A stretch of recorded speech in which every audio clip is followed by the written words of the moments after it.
Gracias por continuar con nosotros en esta introspección, en este bucear dentro de la personalidad de los artistas ecuatorianos. Hablamos hace poco con Salvador Bacón, artista de Guamote, y ahora estamos con un quiteño. Se trata de Washington Mosquera, quien tiene también una excelente y larga trayectoria, tanto a nivel del Ecuador como internacionalmente, y con quien vamos a hablar también así, dándole la bienvenida a Washington Mosquera sobre su vida.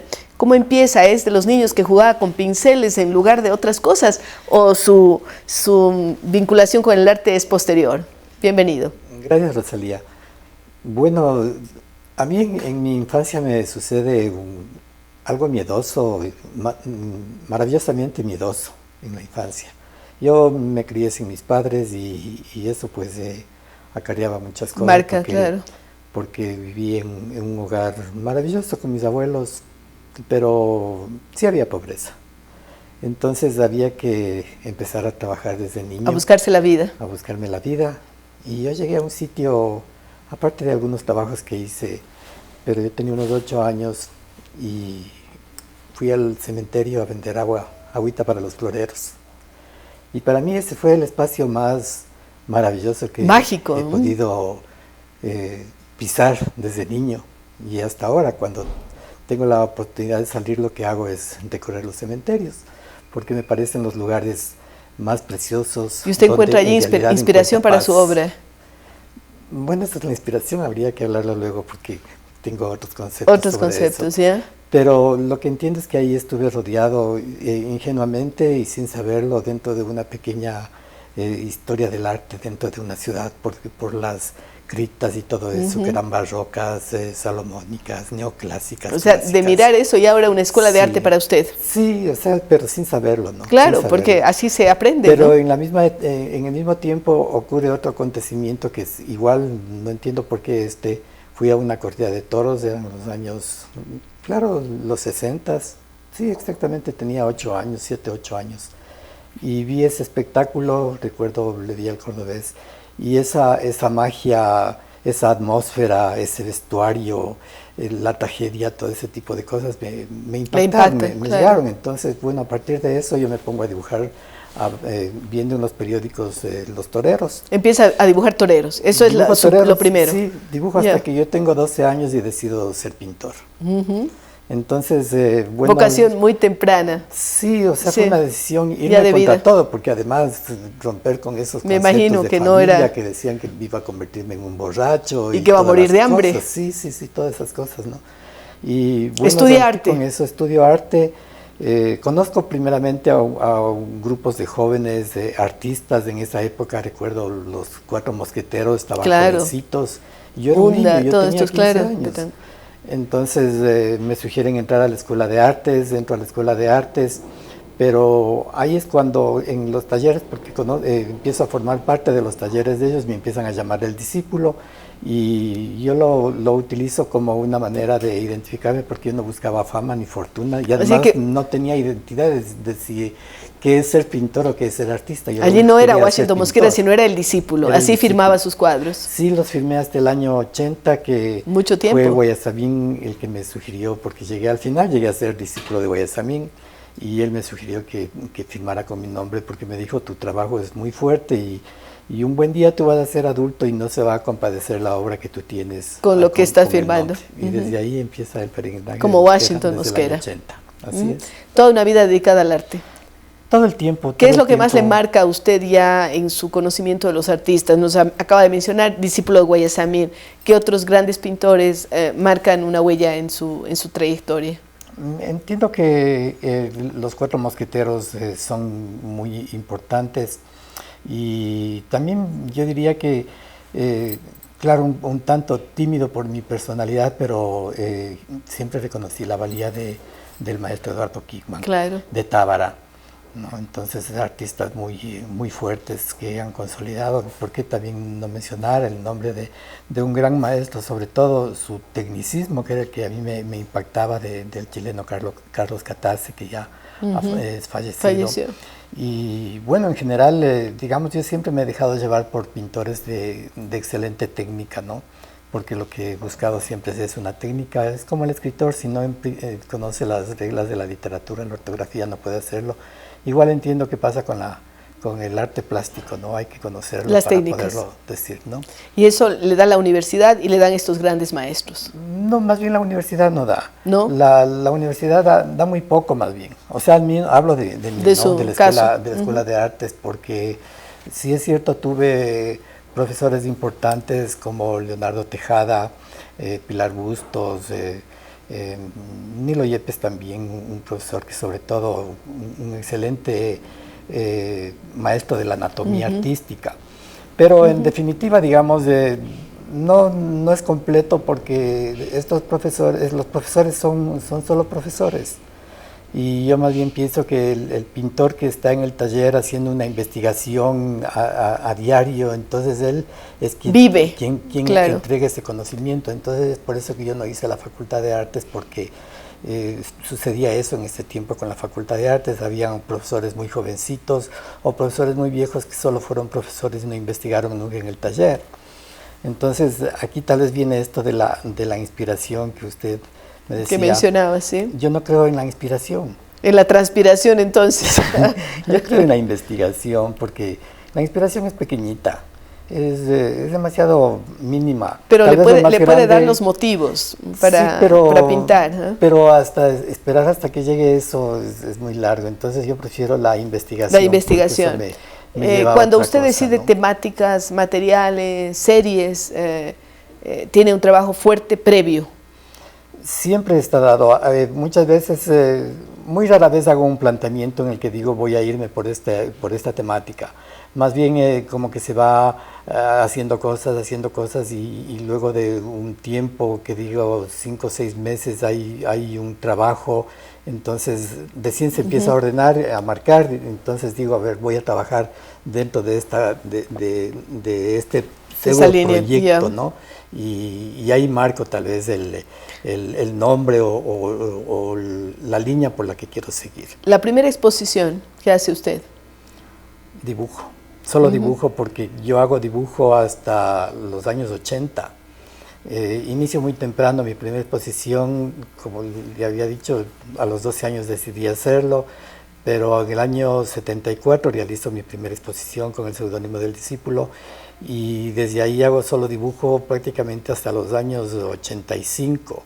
¿Y la temática seguían siendo toreros o había variado? No, ya se había variado. O sea, no ha muerto, digamos, esa obsesión, esa afición, ¿no? Ese gusto por eso. Luego usted empieza también a ser conocido, como lo dice el propio maestro Guayasamín, como un artista propio, con personalidad. ¿Cómo se define a sí mismo? Bueno, me defino como un pintor, como un trabajador del arte, ¿no? Como un investigador. Ya, estamos hablando de figurativismo, estamos hablando de surrealismo, ¿de qué estamos hablando? Yo prefiero hablar de figurativismo, pero no más allá de eso, yo lo dejo al espectador el resto, porque si hablo más allá de eso, yo mismo me pongo un limitante y yo no quiero hacerlo eso, ¿no? Porque he trabajado, digamos, dentro de todas, con mi mismo estilo, pero dentro de todas las tendencias, cabe decir. Lo único que no he topado es el abstracto. Pero eso de dejarme libre me da esa libertad para poder... A veces que digo, voy a pintar una virgen y pinto una virgen y no me hago problema, o sea, no me quiero encasillar. Y ha hecho, estaba viendo el último catálogo de su exposición en la Casa de la Cultura, en donde vemos, por ejemplo, una especie de recreación de pintores de mucho calibre, como Velázquez, ¿no? Desde mis inicios, por ejemplo, yo investigué mucho sobre el Renacimiento. Me quedé con Miguel Ángel, sobre todo con ellos, ¿no? Y siempre he estado metido con los clásicos, ¿no? Tienen mucha infundia, tienen mucha raza, tienen mucha pasta, ¿no? Entonces es imposible alejarse. Es por eso que he hecho viajes específicos solamente para visitar los museos. Tal o cual artista. Hubo en el año 2000 específicamente, yo solo fui para Toledo y Madrid a ver solo el Greco. Y en el 2013 fui solamente a conversar con Velázquez y con Goya. Y de allí salieron obras. De ahí salió esto, pero ahí sucedió una escena muy interesante, porque una tarde que yo salí del Prado, me había quedado un mes en el museo, y fui para el Parque del Retiro y eran las 5 de la tarde. Entonces había una vegetación muy espesa, y sucedió algo miedoso y maravilloso en el cielo. Vi que el cielo, el sol estaba muriendo y la luna estaba naciendo, y era una pelea entre el sol y la luna, era una pelea entre la atmósfera, el azul que quería nacer y el rojo que quería morir, y se filtraban entre los árboles unos rayos miedosos, no sé si era el paraíso o el infierno, y yo tenía miedo y miraba a ver si toda la gente tenía miedo y a nadie le interesaba. Bailaban, patinaban, se besaban, cantaban. Entonces eso me llamó a mucho tiempo. Luego, ya en mi taller, en mi regreso, pensaba sobre esta escena y decía, a nadie le interesa lo que sucede a otro. Y entendí que tal vez esa era una hora en la cual suceden cosas importantes en la vida de los seres humanos. Decía, a las 5 de la tarde en nuestro país se juega una lotería y un pobre se hace millonario. A las 5 de la tarde se derrama el olor del café en una casa. Y por eso le llamó a la exposición a las 5 de la tarde. Por eso le puse, y recordé a Goya, a Lorca, ¿no? Cuando habla de él en su poema de las 5 de la tarde, que dice, a las 5 de la tarde la muerte puso huevos en su herida, en la herida, ¿no? Y dice varias cosas sobre las 5 de la tarde. Entonces, por eso que dije, sí, a las 5 de la tarde suceden cosas extrañas, y se cuenta esas escenas en la muestra. Así se presentó esta muestra. Cuéntenos de los países en los que ha expuesto. Su obra ha participado en algunas bienales, ha obtenido también reconocimientos. Así es, ha estado, digamos, acá de América, en Bogotá, en Lima, en Estados Unidos, en Argentina, y de Europa han estado mis obras. En algunos países he estado, pero en otros solamente ha ido mi obra. Ha ido para Holanda, para España, Francia, también ha ido para Tokio y Egipto. Bueno, para Egipto, La Habana, en Chile también estuvo en unas bienales. ¿De qué se siente más orgulloso cuando habla de su obra?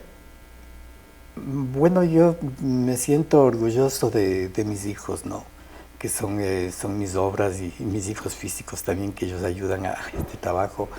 Y, o sea, para mí es lo más grande, porque yo no he tenido nada, yo vine sin nada, vine sin padres, y tengo todo eso, y eso es inmenso. Y la pintura le ha dado mucho también. Sí, o sea, el arte en general ha hecho de padre y madre, porque cuando he tenido tristeza me he refugiado en eso, y cuando he tenido alegría también.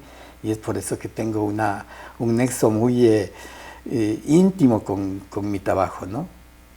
Ahora, usted hace una especie de diálogo visual con las obras de los artistas que usted admira, con los que dialoga, dice.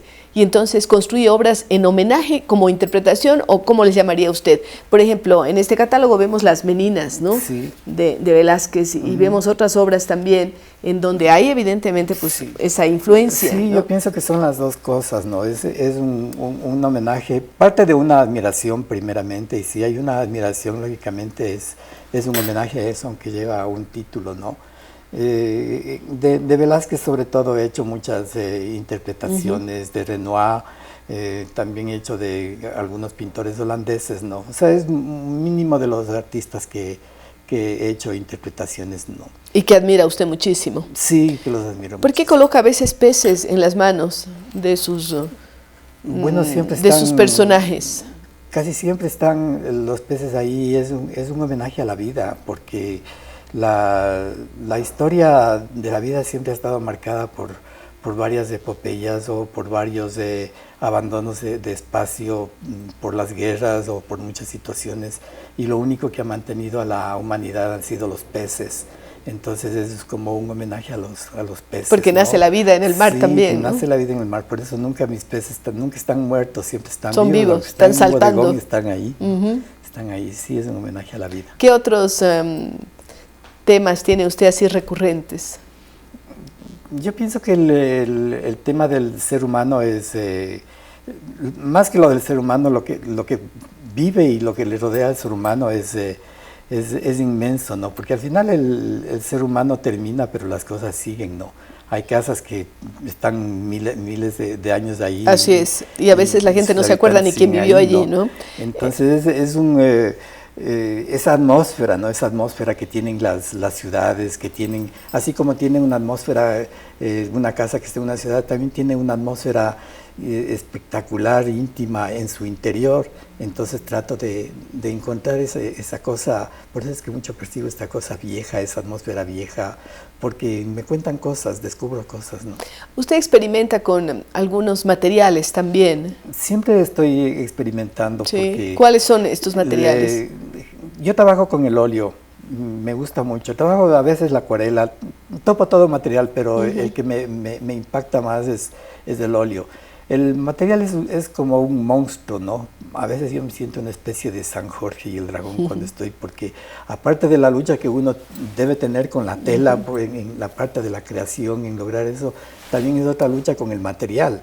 El material es como un monstruo que está vivo, ¿no? Y es una pelea, o sea, me ganas tú o te gano yo. Entonces es lo que yo llamo la desmaterialización, ¿no? Desmaterializar el material es maravilloso, irle buscando, meterse a esos retos de tratar de encontrar otras maneras diferentes a las que uno mismo ha hecho, ¿no? Ya sí, experimenta con los materiales sí, también. O sea, no trato de copiar. Por eso es que cada vez en otra exposición, aunque se va por una línea muy, digamos que clásica, si cabe el nombre, de la manera como se hace, pero siempre está cambiada, ¿no?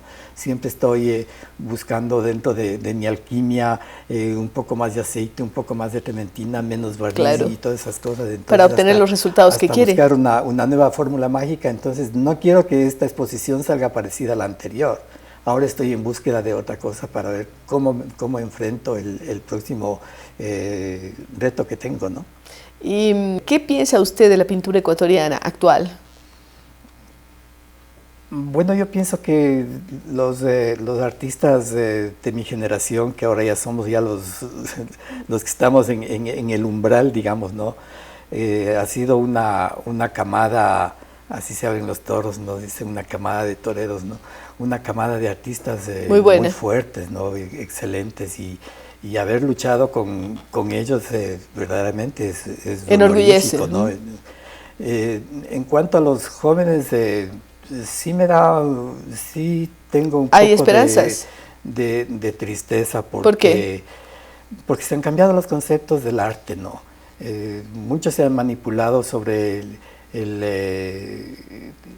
sobre los conceptos de arte, ¿no? Se ha manipulado mucho sobre el arte actual, sobre el arte contemporáneo, y yo estoy muy de acuerdo. Yo pienso que no existe el arte contemporáneo, pienso que ha habido un abuso dentro de eso, se ha explotado demasiado y se ha olvidado de muchas cosas, se ha olvidado de lo que es un buen dibujo, se olvida de lo que es una buena pintura, de lo que es una manera clásica de enfrentar los materiales para poder romper, porque si no se conoce todo eso, muy difícilmente en el futuro poder romper. Bueno, ya conocemos de cuerpo entero a nuestro personaje al que hemos entrevistado el día de hoy, Washington Mosquera, que nos ha hablado sobre sus inquietudes, los pasajes de su vida, la vida con los abuelos, las visitas al cementerio, la pintura de toreros, la exploración de nuevas formas utilizando viejos materiales, y por supuesto sus importantes participaciones tanto en Ecuador como en el extranjero. Le agradecemos a usted,